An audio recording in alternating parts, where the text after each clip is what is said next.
প্রশংসা আল্লাহ তাআলার জন্য যে আল্লাহ সুবহানাহু ওয়া তাআলা আমাদেরকে মসজিদে আসার, বসার, কিছু বলার, শ্রবণ করার তৌফিক দান করলেন। এজন্য বলি আলহামদুলিল্লাহ।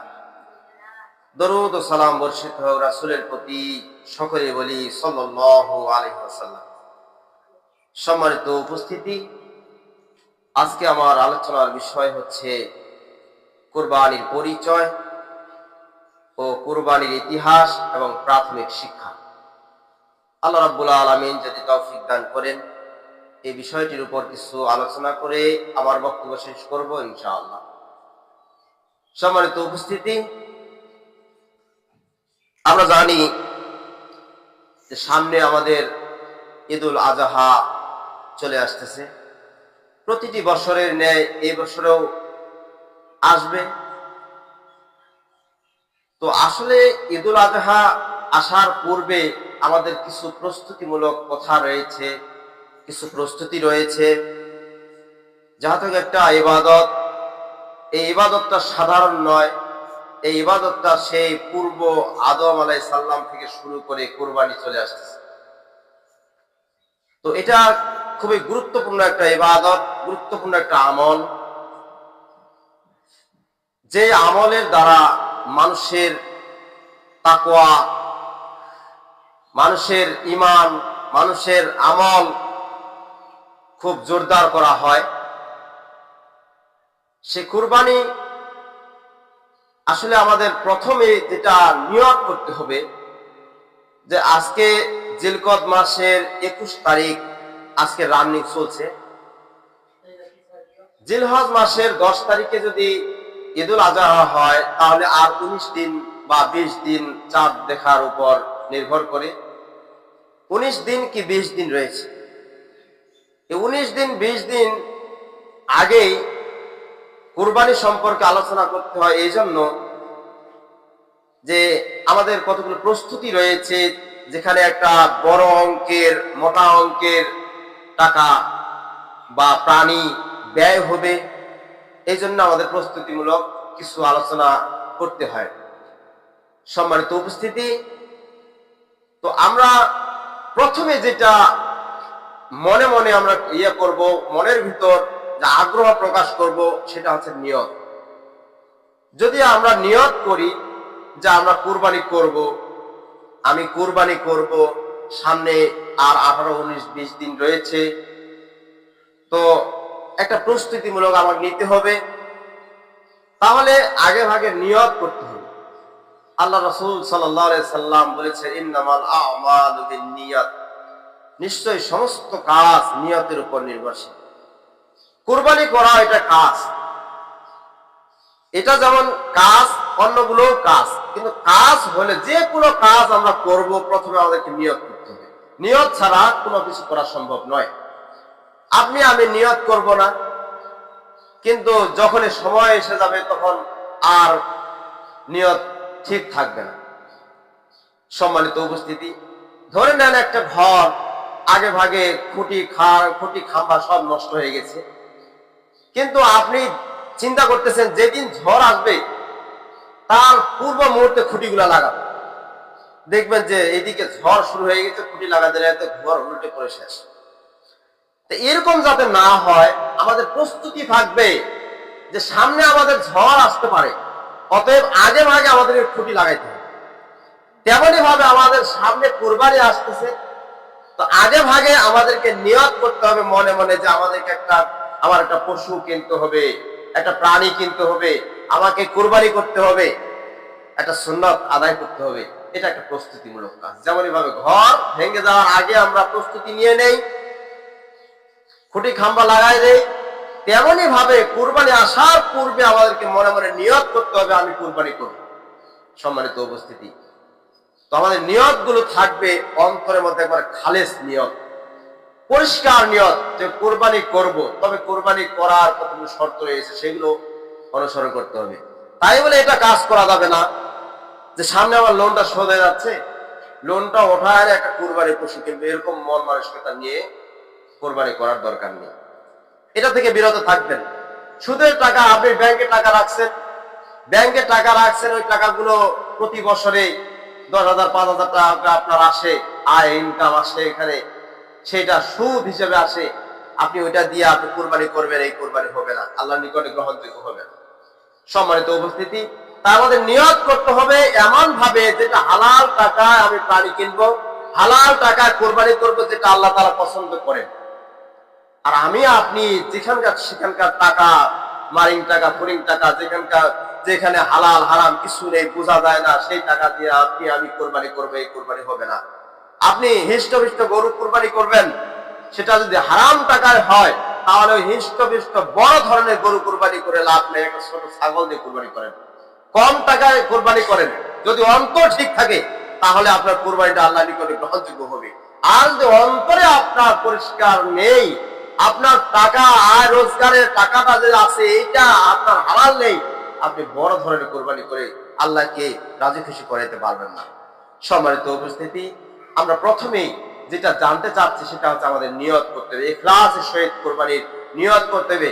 একবার অন্তর পরিষ্কার করে আমাদেরকে নিয়ত করে কোরবানির পশু ক্রয় করার তৌফিক দান করুন, আমিন। সম্মানিত উপস্থিতি, আগে আমরা জেনে নিচ্ছি কোরবানির নিয়ত, তারপরে আমরা জানবো কুরবানির পরিচয়। কুরবানির পরিচয় সম্পর্কে আল্লাহ তাআলা কোরআনুল কারীমে সূরা কাউসারের 2 নম্বর আয়াতে বলছেন, ফাসাল্লি লিরাব্বিকা ওয়ানহার।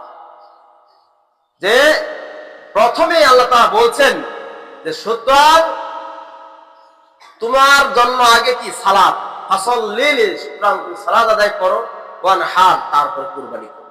সম্মানিত উপস্থিতি, এই আয়াত দ্বারা বোঝা যায় যে পরিচয়টা দিতে গিয়ে আল্লাহ তাআলা বলেন যে প্রথমে আগে সালাতটা লাগবে, নামাজটা আগে, তারপর কোরবানি। সম্মানিত উপস্থিতি, এখনকার জামানায় বর্তমান সমাজগুলোতে দেখা যায় যারা নামাজ পড়ি না তারা কিন্তু কোরবানির জন্য দৌড়াদৌড়ি করে বেশি, তারা কিন্তু কোরবানির পশু ক্রয় করার জন্য আগে দৌড়াই। কিন্তু যারা নামাজ পড়ি তারা চিন্তা ধারণা একটু দুর্বল হয়ে যায় যে কিনবো, টাকাটা কোন জায়গা থেকে আসতেছে, অনেকগুলো চিন্তা ভাবনা করে টাকাটা হালাল কি হারাম এটা দেখতেছে। তারপরে এই টাকাটা আমার পশুটা ঠিক আছে কিনা, পশু প্রাণী আমার বাড়িতে আছে কিনা, সব দিক দিয়ে লক্ষ্য করে যারা নামাজে তারা কিন্তু এই কোরবানিটা এইভাবে বাছাই যাচাই করে। আর যারা টাকা হালাল হারাম বুঝে না, নামাজও পড়ে না, 5 ওয়াক্ত জায়গায় 1 ওয়াক্ত নামাজ পড়ে না, তারা একেবারে টাকা মোটা অঙ্ক চলে আসলো, চলে গেল বাজার, 2-4টা মানুষকে নিয়ে চলে গেল একবারে কুরবানির গরু কেনার জন্য, আর সেলফি টেলফি তুলে শেষ।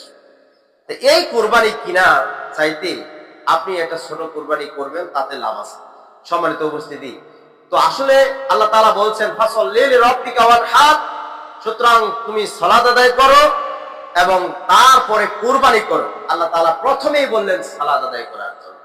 সম্মানিত উপস্থিতি, আমরা যারা কুরবানি করব, এখনো আমাদের অনেক দিন বাকি আছে, যারা কুরবানি করার জন্য ইচ্ছা পোষণ করি, অতএব কুরবানি দেওয়ার জন্য চেষ্টা করতেছি, আমরা সালাত আদায় করি কিনা এই সালাতের দিকে লক্ষ্য করি।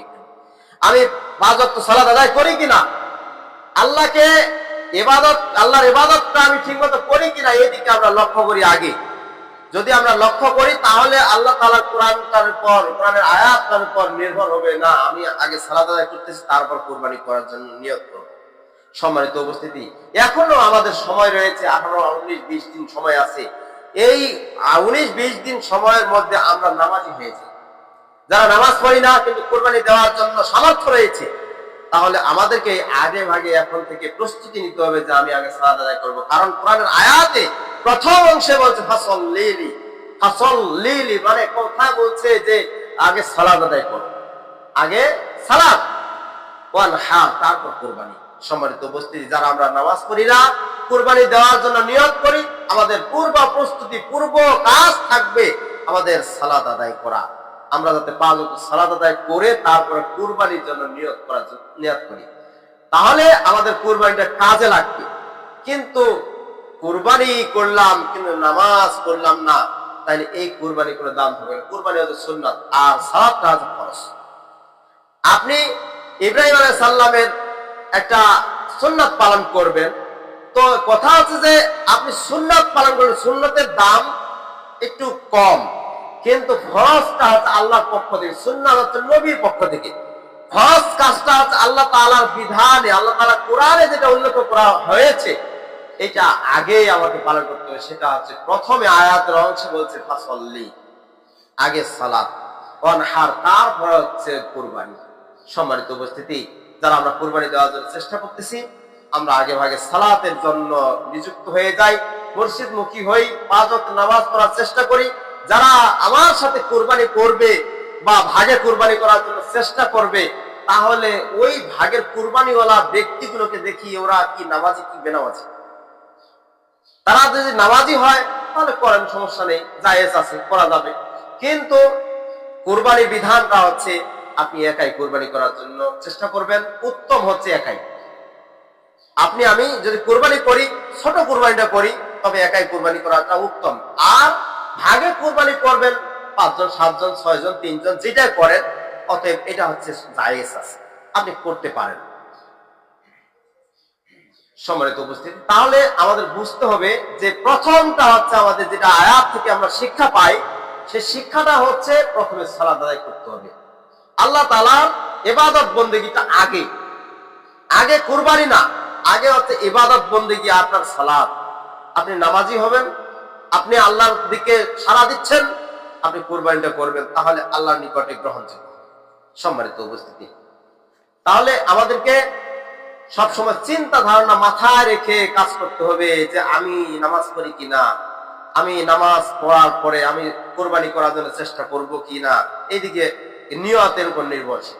আপনি আমি নিয়ত করব, খালেস নিয়ত, সেই নিয়তটা আল্লাহ তাআলা পছন্দ করেন। আর নিয়তের মধ্যে যদি গরমিল থাকে, তাহলে দেখবেন যে কুরবানির মধ্যে আপনার পশুটাও গরমিল, আপনার পশুটা আল্লাহর নিকটে হয় কিনা তা বলা যাবে না। সম্মানিত উপস্থিতি, তো কুরবানির পরিচয় সম্পর্কে, কুরবানি শব্দটা এসেছে, এটা আরবি শব্দ করবুন থেকে, যার অর্থ হচ্ছে নৈকট্য লাভ করা, ত্যাগ করা। মানে এক কথায় নৈকট্য লাভ, মানে আমরা যে কুরবানি করব, এই করবুন শব্দের অর্থ হচ্ছে আল্লাহর নৈকট্য হাসিল করা, আল্লাহকে রাজি খুশি করা। আমি যে কুরবানি করছি শুধু গোশত খাওয়ার জন্য নয়, আমার গোশত ওই ফ্রিজে রাখার জন্য এটা নয়। কথা হচ্ছে যে আল্লাহ নৈকট্য হাসিল হয় কিনা, আল্লাহকে রাজি খুশি করাইতে পারি কিনা, আল্লাহ তাআলা আমার পশুটা গ্রহণ করবেন কিনা, এইটা হচ্ছে আমাদের নিয়ত অন্তরের মধ্যে। সম্মানিত উপস্থিতি, আর যদি আমাদের পশুটা কিনলাম ঠিকই, কিন্তু পশুটার মধ্যে কতগুলো দিক আছে, যেমন ধরে নেন কান ছেঁড়া, কান মানে কানা, আবার দেখবেন যে চোখ খুলি পড়া, আবার এইগুলোর দিকে আবার লক্ষ্য করতে হবে। কোরবানির পশুটা যে আমরা কিনবো, এটা আবার এদিকে লক্ষ্য রাখতে হবে যে আমার পশুর খুদ আছে কিনা, ল্যাংড়া নাকি, আবার খরা নাকি, বা কোনো আব আছে কিনা, আবার দেখা যাচ্ছে যে তার হাড় বেটা, এরকম প্রাণী কিনবেন না। যেটা আমরা কিনবো আল্লাহকে রাজি খুশি করার জন্য, সেটা হচ্ছে একবার নিখুঁত। কারণ একটা জিনিস চিন্তা করব যে যখন হাবিল কুরবানি করেছিল আর কাবিল কুরবানি করেছিল, তো আদম আলাইহিস সালামের 2 পুত্রের নাম আপনারা শুনছেন, বা আমরা এর আগে আলোচনাও করছিলাম যে হাবিল এবং কাবিল 2 ভাই। তো কুরবানির ইতিহাসটা এসেছে হাবিল কাবিল থেকে। আদম আলাইহিস সালামের 2 পুত্র হাবিল এবং কাবিল, যখন তাদের একটা নীতি ছিল, বিভিন্ন তাফসিরে এসেছে যে হাবিলের কোলে একটা বোন আর কাবিলের একটা কোলে বোন। আদম হাওয়া আলাইহিস সালামের এইভাবে সন্তান হতো। হাওয়া আলাইহিস সালামের যখন সন্তান হতো, তখন প্রথমে ছেলে, তারপর একটা মেয়ে, তারপর আরেকটা ছেলে, তারপর আরেকটা মেয়ে। তো হাবিলের কোলে একটা মানে বোন, আবার কাবিলের কোলে একটা বোন। কাবিলের কোলে যে বোনটা ছিল সেটা হচ্ছে সুন্দরী, আর হাবিলের কোলে যে বোনটা ছিল এটা হচ্ছে একটু কুৎসিত, একটু কালো, বা একটু চেহারা ছবি ভালো ছিল না। তখন নিয়ম ছিল এটাই যে হাবিলের কোলে যেটা বোন হয়েছে, ওই বোনটাকে বিয়ে করতে পারবে কাবিল, আবার কাবিলের কোলে যেটা বোন হয়েছে সেটা বিয়ে করতে পারবে হাবিল।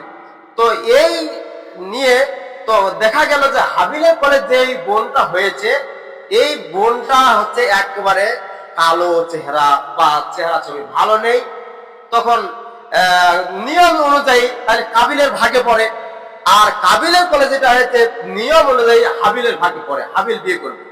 তো দেখা গেল যে এক পর্যায়ে শয়তানের প্ররোচনায় কাবিল চিন্তা করতেছে আমার কোলে যেটা বোন হয়েছে এটা তো সুন্দরী, অতএব আমি এটাকে বিয়ে করব, ওটাকে বিয়ে করবো না।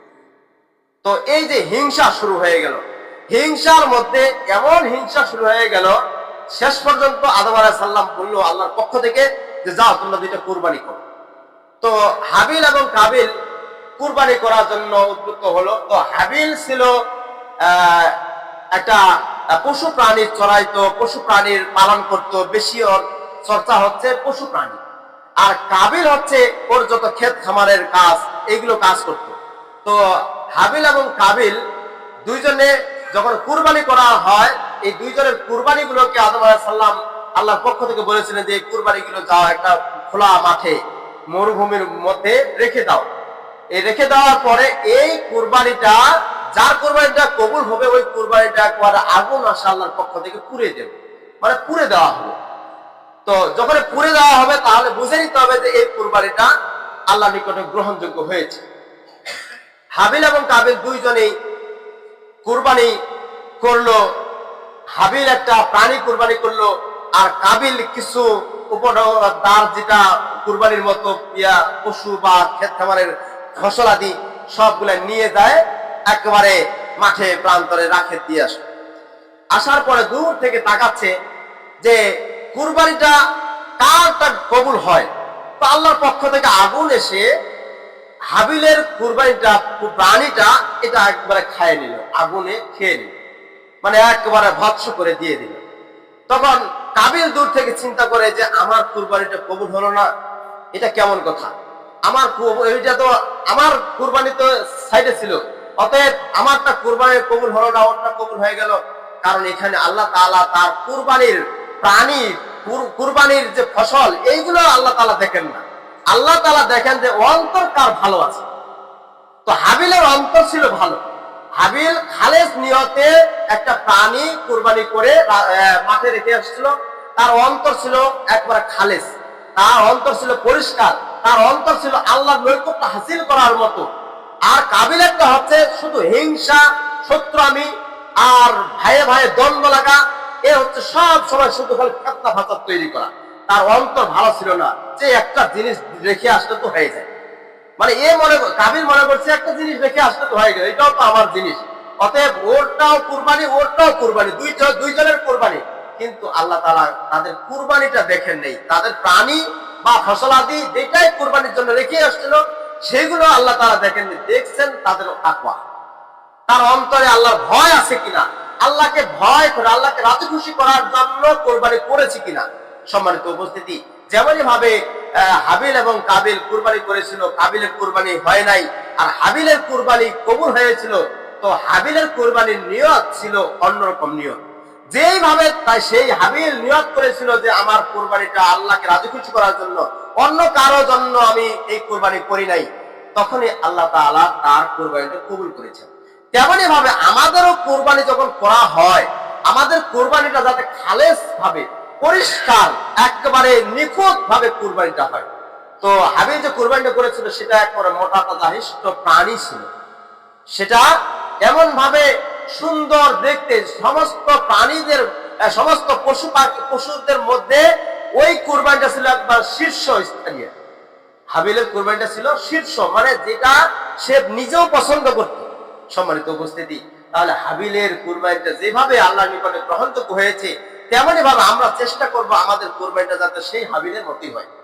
আর আমি আপনি কুরবানি করছি, যে কুরবানি একটু দেখা গেল যে কুরবানি পশুটা উল্টে পড়ে যাচ্ছে, বাজারের মধ্যে কিনতে গেলে দেখা গেল শরীরের গোস্ত নেই, দেখা গেল যে মানে তার লেজ কাটা, তার কান ফাটা, তার পা খোরা, অনেক কিছু খুঁত দেখা যায়। এইগুলো খুঁত যাতে আমাদের না থাকে, প্রাণীটা কিনবো একবারে নিখুঁত ভাবে, যেমন ভাবে হাবিল কুরবানি করেছিল।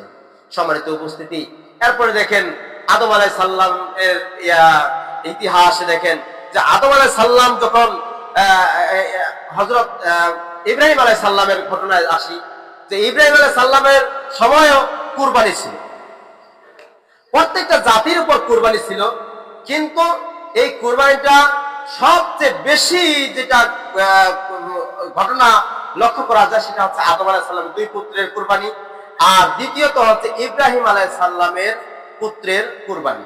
তো ইব্রাহিম আলাইহিস সালাম যে কুরবানি করেছিল, তার পুত্রকে কুরবানি করার জন্য নিয়ে গেছিল, তখনকার নিয়মটা দেখেন যে ইব্রাহিম আলাইহিস সালাম তার এক স্বপ্নে দেখলেন যে তার ছেলে তার একটা মানে প্রিয় বস্তু কুরবানি করতে হবে। তো ইব্রাহিম আলাইহিস সালাম এক রাত্রে স্বপ্ন দেখলেন যে প্রিয় বস্তু কুরবানি করতে হবে ইব্রাহিম আলাইহিস সালামকে। আল্লাহ তাআলার পক্ষ থেকে সে স্বপ্ন দেখেছে। তো স্বপ্ন দেখার পরে তো দেখা গেল যে উট কুরবানি করছে, দুম্বা কুরবানি করছে, কুরবানি আর গ্রহণযোগ্য হচ্ছে না। তখন দেখা গেল যে ইব্রাহিম আলাইহিস সালাম চিন্তা করে যে আমার প্রিয় বস্তু বলতে কি বোঝায়। সে নিজে নিজে চিন্তা করে যে প্রিয় বস্তু আমার কি এমন হতে পারে যে ইব্রাহিম আলাইহিস সালাম ৮০ বছর ৮৬ বছর বয়সে একটা পুত্র সন্তান পেয়েছে, সেই পুত্র সন্তানটার বয়স ১৩ বছর কি ১৪ বছর এরকম হবে, এই বয়সে তো এটাই তো তার প্রিয় বস্তু। সে চিন্তা করলো যে আমার প্রিয় বস্তু এই ছাড়া আর কিছু হতে পারে না, কারণ ৮০-৮৬ বছর বয়সে এর মধ্যে এই বয়সের মধ্যে একটা পুত্র সন্তান পেয়েছে। এই পুত্র সন্তানটা অনেক আশার, অনেক আনন্দের। তো এই বস্তুটা ছাড়া, এই পুত্র ছাড়া আমার কাছে আর প্রিয় বস্তু হতে পারে না। তো ইব্রাহিম আলাইহিস সালাম চিন্তা করলেন যে এটাই আমার জন্য বুঝি কুরবানি। তো আল্লাহ তাআলা তাকে পরীক্ষা করার জন্য উদ্বুদ্ধ করাচ্ছেন, কিন্তু ইব্রাহিম আলাইহিস সালাম চিন্তা করেন যে আমার হাতে এটা আমার প্রিয় বস্তু, ঠিক আছে। তো প্রিয় বস্তু কুরবানি করার জন্য নিয়ে যাবে তার মাকে, মানে এক কথা ইব্রাহিম আলাইহিস সালামের স্ত্রীকে ইব্রাহিম আলাইহিস সালাম বললেন যে আমার পুত্রকে সাজিয়ে দাও, আমি তাকে নিয়ে যাব মাঠে। এরকম মানে অনেক কিছু প্রলোভন দিয়ে নিয়ে যাচ্ছে, কিন্তু আসল কথা হচ্ছে কুরবানি। তো যখনই তার প্রিয় সন্তানকে কুরবানি করবে তখন বলছে যে বাবা আমি এক স্বপ্নে দেখলাম এক রাতে যে তোমাকে আমি কুরবানি করছি।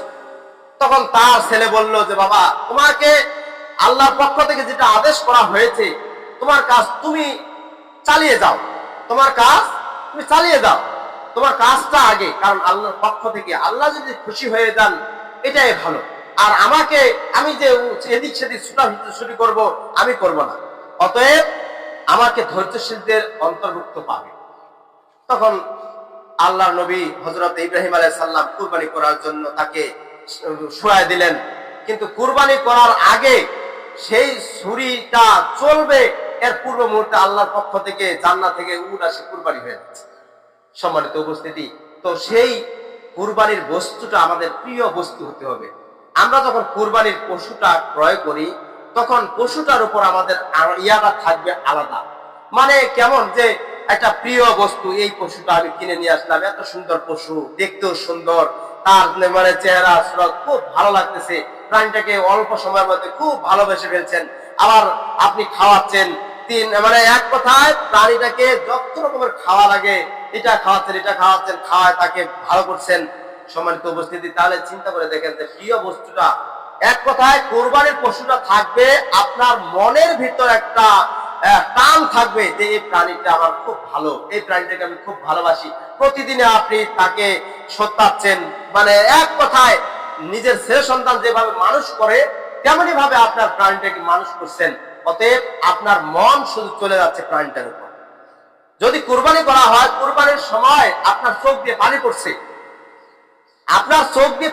কুরবানির সময়, তাহলে মনে করবেন যে আপনার কুরবানিটা আল্লাহর নিকটে গ্রহণযোগ্য হচ্ছে, কারণ আপনার মনটা অন্তর থেকে কান্না এসে যাচ্ছে, কারণ যে আমি একটা কুরবানির পশু কিনছি, খুব ভালোভাবে কয়েকদিন থেকে নিয়ে বেড়াইলাম, আবার এই কয়েকদিন থেকে খাওয়াইলাম, প্রাণীটা খুব ভালো দেখতে, সব গ্রামের সবার প্রাণীর চাইতে আমার প্রাণীটা খুব ভালো, মানে আপনার ভালোবাসাটা একবার অন্তর মধ্যে সৃষ্টি হয়ে গেল যে এই প্রাণীটা আমার যদি একবার থাকতো খুব ভালো লাগতো, কিন্তু এই প্রাণীটাকে আপনি কুরবানি করতে যাচ্ছেন।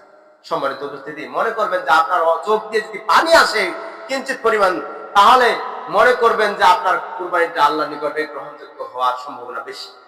আর আমরা যখন কুরবানি করি, ধরো ঠ্যাংলা বান্ধ, হাল্লা ধরো, মাথা ধরো, এরকম কথা শুরু করে দেই, কিন্তু ওই সময় আমাদের একটু দাঁড়িয়ে থাকার দরকার যে এই প্রাণীটাকে জবাই করছি, এই প্রাণীটাকে কিছু আগে খাওয়াইলাম, এই প্রাণীটা এত সুন্দর, এই প্রাণীটাকে আমি জবাই করলাম, তাকে একবারে কুরবানি করে দিলাম, কত মনের ভিতর অনেক কিছু কল্পনা জল্পনা এসে যাচ্ছে, তাহলে এই প্রাণীটা আপনার জন্য ভালো কিছু নিয়ে আসবে। এক কথায় আপনার একটা কুরবানি আল্লাহর নিকটে কবুল হচ্ছে।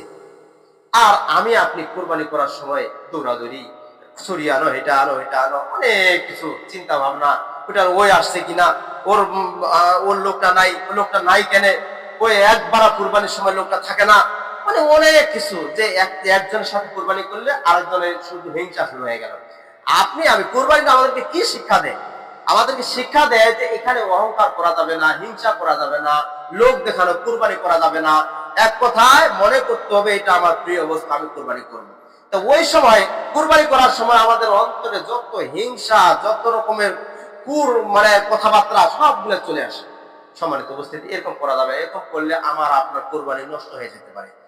তো আমাদের নিয়ত থাকবে পরিষ্কার। কুরবানি কে করলো, কে আসলো না আসলো, যে টাকা দিয়েছে, টাকা দিয়ে ভাগে কুরবানি করলো, তাদের অন্তর যদি ভালো থাকে, তাহলে আপনি একলা কুরবানি করার চাই সবাইকে নিয়ে আসেন, তবে একটা ডেট করেন, এই সময়ের মধ্যে আমরা কুরবানি করব, সবাইকে আসতে হবে, সবাই উপস্থিত থেকে কুরবানি করাটা বেশি ভালো। কিন্তু এর মধ্যে যদি একজন না আসতে পারে বা বিপদে পড়ে গেছে, তাই ওকে ও আসলো না কেন, এটা নিয়ে দ্বন্দ্ব শুরু হয়ে গেল, এরকম করা যাবে না। সম্মানিত উপস্থিতি, তো কুরবানি কবুল হওয়ার যে একটা শর্ত, সেটা হচ্ছে আমাদেরকে কুরবানিটা করতে হবে নেক কাজের মাধ্যমে, ভালো কাজের মাধ্যমে। এক কথায় হিংসা বিভেদ সৃষ্টি করে আমাদের কুরবানি করা যাবে না, এটা দিকে লক্ষ্য রাখতে হবে। সম্মানিত উপস্থিতি, এরপর আসি আমাদের কোরবানি করার উদ্দেশ্যটা কি। কোরবানি করার উদ্দেশ্য হচ্ছে এক আল্লাহকে রাজি খুশি করা ছাড়া অন্য কোনো উদ্দেশ্য থাকবে না। এখানে আপনি আমি কুরবানি করছি, উদ্দেশ্য আমাদের আলাদা। উদ্দেশ্য হচ্ছে আমাদের মেহমান বেশি আসবে, আমাদের ঈদের সময় হয়তো রোজার ঈদে মেহমান আসেনি, কুরবানি ঈদে আসবে, অতএব যা তো কুরবানি করাই লাগবে, তার ওই কুরবানির গোশত মেহমানদেরকে সারে দেবো। যদি এই নিয়ত হয়, এই উদ্দেশ্য হয়, তাহলে আপনি কুরবানি করিয়েন না, আপনার ওই কুরবানি কাজে লাগবে না। আর যদি মনে করেন এটাকে আল্লাহকে রাজি খুশি করার জন্য করেছি, আমার কুরবানির গোশত পাইলে পাবো, না পাইলে না পাবো, এতে কোনো কথা নাই। কথা আছে যে আমাকে কুরবানি করতে হবে, এতটুকু, এটাকে ইবাদত। আপনি ইবাদত করতে আসছেন, মসজিদে ইবাদত করতে আসছেন, হয়তো কেউ এখানে পায়েস দিবে বা জিলাপি দিতে পারে, কিন্তু যদি না দেয় কিছু করার আছে? কিছু করার নেই। এটা যেমন ইবাদত আমরা করতে আসি, মানে নিজ মনে করে যে শুক্রবারে আমাদেরকে মসজিদে যাইতে হবে, এটা আপনার আমার নিয়ত। এই নিয়তটা যেমন ভাবে করে আসি, এখানে খাওয়া দাওয়া দেখ আর না দেখ, জিলাপি দোক আর না দেখ, ক্ষীর আর দেখ আর না দেখ, এটা দেখার বিষয় না। কথা হচ্ছে আমাদেরকে ইবাদত করতে হবে। এইটা যেমন ভাবে নিয়ত করে আসি, তেমনই ভাবে আপনি আমি কুরবানি নিয়তটা করবো, যে ওইভাবে আমি গোস্ত পাই আর না পাই, কি না পাই, এটা দেখার বিষয় না। কথা হচ্ছে যে আমার গোস্ত, কুরবানির গোস্তটা, এটা গরিব অসহায় মিসকিনদেরকে বিলায় দিয়ে যদি না থাকে, তাহলে আমাকে নিজে কিনে আনতে হবে, নিজে আমাকে আরো কিছু ব্যবস্থা করতে হবে। তবে কুরবানির গোস্ত আমাকে খাইতে হবে এমনও কথা না, তবে হ্যাঁ খাইতে হবে, কিছু রাখতে হবে, কিছু বিলীন করতে হবে। সম্মানিত উপস্থিতি, তো যদি ওই জামানাটা থাকতো, পূর্ব জামানায় যেমন ভাবে হাবিলের কুরবানিটা একবার আগুনে পুড়ে খেয়েছে, ওই নিয়মটা যদি থাকতো, তাহলে আমাদের তো কুরবানির গোস্ত পাওয়ার কথা না। কুরবানির গোস্ত তো সব পুড়ে শেষ হয়ে যেত, কারণ ভৎস হয়ে যেত, কুরবানি পশু সব ভৎস মানে নষ্ট হয়ে যেত, আমাদের কুরবানির গোস্ত পাওয়া যেত না। যদি ওই নিয়মটা থাকতো, তাহলে কি আমরা কুরবানির গোস্ত খেতে পারতাম না? কুরবানির গোস্ত খাইতে পারতাম। ওই নিয়মটা যদি আমাদের মনে মনে ওইটাই নিয়ে আসতে হবে, এই কুরবানির গোস্ত হয়তো আমার কপালে থাকতে পারে, না থাকতে নাও পারে, কিন্তু আমরা করি কি, আমাদের উদ্দেশ্যটা কি, যে মেহমান আসবে, এই মেহমানদারি তো করাইতে হবে, অতএব কুরবানি দিলে তো 5-10 কেজি গোস্ত পাওয়া যায়, অতএব 5-10 কেজি গোস্ত দিয়ে একবার মেহমানদের সব কিছু হয়ে যাবে। এই নিয়তটা যদি করেন, তাহলে এটা কুরবানি করার চাইতে এমনি আপনি খাওয়ার জন্য করেন, আপনাকে কুরবানি করতে হবে না। একটা ছলনা, আল্লাহকে ঠকবার কোনো চিন্তা করিয়েন না, যে আল্লাহকে বুঝাই দিলাম যে আমি কুরবানি করছি, কিন্তু কুরবানি হচ্ছে আপনার খাওয়ার জন্য, আপনার নিয়ত হচ্ছে মেহমানদারি করার জন্য, তাহলে ওই কুরবানি 1 পয়সার দাম থাকছে, আপনি এটা কুরবানি করিয়েন না। সম্মানিত উপস্থিতি, আর যদি এই নিয়তটা করেন যে আমি আল্লাহকে রাজি খুশি করার জন্য করব, কুরবানি গোস্ত পাই চাক না পাই আমার এটা দেখার বিষয় না। কুরবানি পাইলে গোস্ত যদি পাইতে পাইলাম, আর না পাইলে হয়তো গরিব দুঃখীকে দিয়ে সেরে গেছে, এতটুকু। সম্মানিত উপস্থিতি, কুরবানির আমাদের আসল উদ্দেশ্য থাকবে আল্লাহর নৈকট্য হাসিল করা, আল্লাহকে রাজি খুশি করা, আল্লাহকে কিছু মানে এক কথা আল্লাহর কাছে কিছু পাঠানো, আমাদের উদ্দেশ্য থাকবে এটা। এখন আসি যে কুরবানি না করলে কি হবে, আমরা যে কুরবানি করব না সামনে, কুরবানি না করলে কি হবে, এটা একটা সতর্কতা বাণী সম্পর্কে রাসূল সাল্লাল্লাহু আলাইহি ওয়াসাল্লাম হাদিস দিয়েছেন যে মান ওয়াজাদা সাআতান ফালাম ইদহি ফালা ইয়াকরাবান্না মুসাল্লানা, যে আল্লাহ রাসূল সাল্লাল্লাহু আলাইহি ওয়াসাল্লাম বলেছেন যে ব্যক্তি সামর্থ্য আছে, সামর্থ্য থাকা সত্ত্বেও কেউ যদি কুরবানি না করে তাহলে আমার ঈদগাহের ময়দানে যাতে না যায়। সম্মানিত উপস্থিতি, এখানে আবার আটকা পড়ে গেলাম যে সামর্থ্য থাকা সত্ত্বেও কেউ যদি কুরবানি না করে তাহলে সে যেন আমার ঈদগাহের ময়দানে না যায়, আল্লাহ রাসূল সাল্লাল্লাহু আলাইহি ওয়াসাল্লাম বলেছেন। তো সম্মানিত উপস্থিতি, আল্লাহ রাসূল সাল্লাল্লাহু আলাইহি ওয়াসাল্লাম তো তার মুখ দিয়ে কোনো কথা বানিয়ে বলেন না, যতক্ষণ পর্যন্ত আল্লাহর পক্ষ থেকে ওহী না আসে, ওমা ইয়ানতিকু আনিল হাওয়া ইন হুয়া ইল্লা ওয়াহয়ুন ইউহা, যে আল্লাহর নবী ততক্ষণ পর্যন্ত কথা বলেন না যতক্ষণ পর্যন্ত আল্লাহর পক্ষ থেকে কোনো ওহী নাযিল না হয়। তো আল্লাহ রাসূল সাল্লাল্লাহু আলাইহি ওয়াসাল্লাম যখন এই কথাটা বলেছেন যে মান ওয়াজাদা সাআতান ফালাম ইউদহি ফালা ইয়াকরাবান্না মুসাল্লানা, যে যার সামর্থ্য আছে, সামর্থ্যবান ব্যক্তিগুলো সামর্থ্য থাকা সত্ত্বেও কেউ যদি এরকম যে কুরবানি না করে, কুরবানির পশু না ক্রয় করে, তাহলে আমার ঈদগাহের ময়দানে যদি না যায়। সম্মানিত উপস্থিতি, তো আমাদের সামর্থ্য আছে, কম বেশি সামর্থ্য আছে, অনেকে টাকা পয়সা বেশি, অনেকে কম, তবে সামর্থ্য কম বেশি প্রত্যেকটা পরিবারে রয়েছে। অতএব আমরা কেউ করি না, আমাদের অন্তরে কতগুলো মানে কুমন্ত্রণা ঢুকে যায়, শয়তানের ওয়াসওয়াসা ঢুকে যায়, বা নিজে আর কি করার জন্য আগ্রহ প্রকাশ করি না, তাই আমাদের হয় না। সম্মানিত উপস্থিতি, আমাদের কি নেই, ঘর বাড়ি আবাদ পানি সব কিছু হচ্ছে, প্রত্যেকটা বাড়িতে খাদ্য রয়েছে বর্তমানে, কোনটা বাড়িতে এরকম নাই যে এখন সকালবেলা খেয়ে আসছেন দুপুরবেলা এরকম খাওয়া নাই, এরকম কোনো পরিবার নেই, প্রত্যেকটা পরিবারে কম বেশি রয়েছে। তবে আপনি আমি যদি এই সুন্নতটাকে আঁকড়ে ধরি, আল্লাহ রাসূলের সুন্নতটাকে পালন করি, তাহলে আমাদেরকে কুরবানি করতে হবে, সামর্থ্য আছে আমাদের, কিন্তু তারপরও করি না। কিন্তু কতগুলো মানুষ আছে যে দিন করে দিন খায়, কিন্তু সকালে খাচ্ছে রাত্রে খাইতে পারে না। যদি এরকম হয় তাহলে আমাদেরকে কুরবানি করার দরকার নেই। কিন্তু যদি দেখা যায় যে আমার ঘরে চাল ডাল সবই আছে, ধান টান সবই আছে, কিন্তু বেচবার একটা প্রাণী রয়েছে, বস্তু রয়েছে, একটা আমার সম্পদ রয়েছে, সম্পদটা বিক্রি করে আমি একটা ছোট একটা ছাগলও কিনতে পারবো, যদি এরকম থাকে তাহলে আমি আপনি কুরবানি করার জন্য চেষ্টা করব, উৎসাহিত হবে, নিজে উৎসাহিত হব, নিজেই কুরবানি করার জন্য চেষ্টা করব খালেস নিয়তে। আবার অন্যজনকে নিয়ত করাবো যে ভাই আপনিও কুরবানি করেন, কারণ আপনার কুরবানি আমিও করতেছি, আমার যতটুকু সামর্থ্য আছে ততটুকু করতেছি, আপনিও করেন। অতএব সেও চিন্তা করবে যে না, এটা একটা রাসূলের সুন্নাত, এই রাসূলের সুন্নাতটা ও যদি পালন করতে পারে তাহলে আমি কেন পারবো না, এটা সুন্নাত, এটা তাগিদ রয়েছে, এটা সেই পূর্বে জামানার সুন্নাত চলে আসতেছে, সেই হাবিল থেকে শুরু, কাবিল থেকে শুরু, একবারে ইব্রাহিম আলাইহিস সালাম, তারপরে চলে আসলো মুসা আলাইহিস সালামের জামানায় কুরবানি ছিল, এবং শেষ জামানায় হযরত মুহাম্মদ সাল্লাল্লাহু আলাইহি ওয়াসাল্লামের এই জামানায় কুরবানি ছিল, আছে। বা এটা যেমন আমরা ধরি যে ঈদুল আজহা মানে কুরবানি, এটাও হচ্ছে কুরবানি, আমাদের হচ্ছে ঈদুল আজহা। সম্মানিত, তো আমরা চেষ্টা করব যে ঈদুল আজহার কুরবানির পশু একটা যাতে সবাই একটা মানে বাড়ি প্রতি অন্তত একটা করে কুরবানি করা, ছাগল দিয়ে করেন কোনো সমস্যা নেই, আপনি গরু দিয়ে যদি করেন তাহলে 5 জন 3 জন 7 জন যেটা পারেন তাহলে এটা জায়েজ আছে, করা যাবে। আর কেউ যদি একাই করে তাহলে এটা উত্তম, আপনার সামর্থ্য আছে আপনি একাই কুরবানি করেন, গরু দিয়ে করেন, দুম্বা দিয়ে করেন, ভেড়া দিয়ে করেন, তবে কুরবানি করতে হবে, এটাতে তাগিদ দিতে হবে।